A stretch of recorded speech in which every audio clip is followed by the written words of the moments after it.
Alors, un complément de gamme, en fait, c'est un produit qui existe déjà, mais qu'on va le lancer sous une nouvelle variété. Soit un nouveau parfum, soit un nouveau conditionnement. On prend l'exemple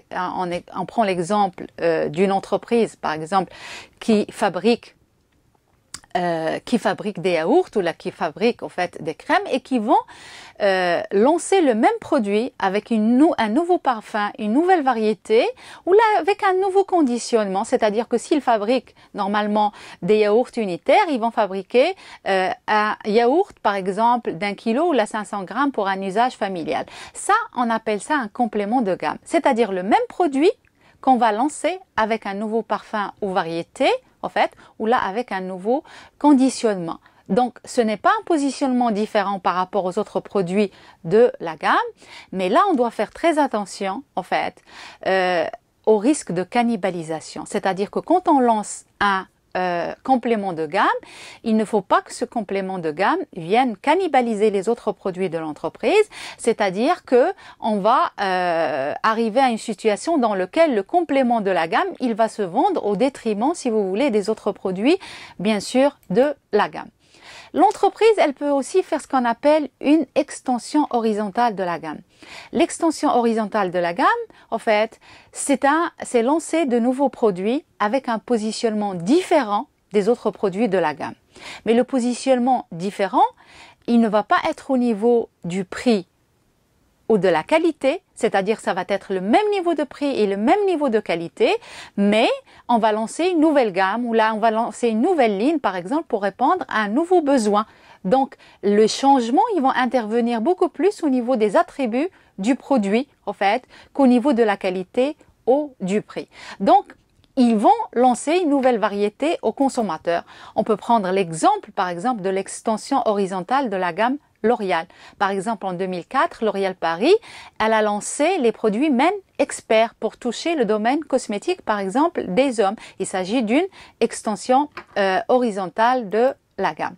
Après, nous avons ce qu'on appelle l'extension verticale. L'extension verticale, c'est lancer de nouveaux produits avec un positionnement différent, mais ce positionnement différent, c'est au niveau du niveau de la gamme. C'est-à-dire qu'on va lancer un nouveau produit, soit de gamme supérieure, donc plus cher, en fait, soit un nouveau produit, mais de gamme inférieure. C'est-à-dire, dans les lignes, on va offrir un produit, en fait, qui va avoir un positionnement différent avec les autres produits, mais juste au niveau de la gamme. On peut donner l'exemple de Renault par exemple, avec la marque Dacia en fait, Renault qui a lancé ou là qui a décidé de lancer des véhicules moins chers par exemple pour toucher le marché des low cost. Alors, le dernier point de la gestion produit, c'est la gestion de la marque. L'entreprise, elle doit choisir, si elle n'a pas déjà une marque, elle doit choisir une marque pour ses produits. Donc, quand on parle marque, on parle brand en anglais, en fait.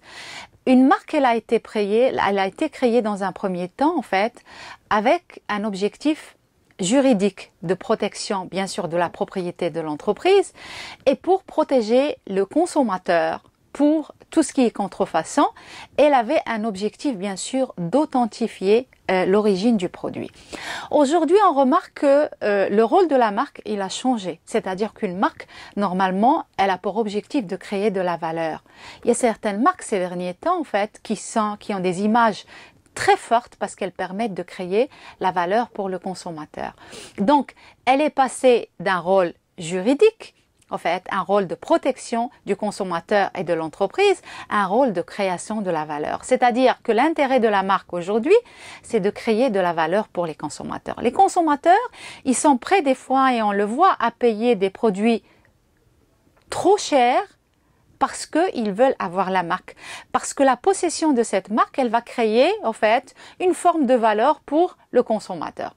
Alors, la marque, ou là, pour qu'on ait, bien sûr, une marque déjà ou là un nom de marque réussi, il faudrait que ce nom-là, en fait, il est un certain nombre de conditions.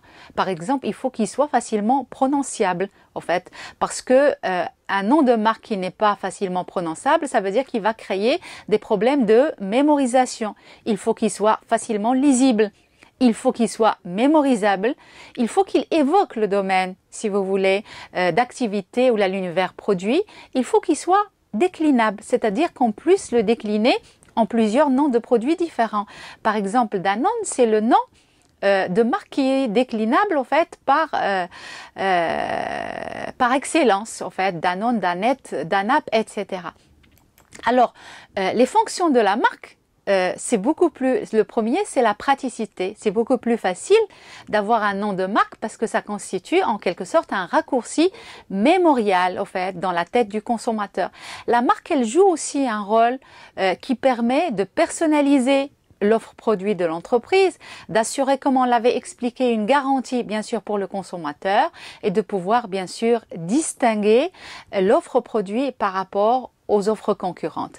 Mais la marque, on ne doit pas l'oublier, c'est surtout un outil aujourd'hui pour créer de la valeur pour le consommateur.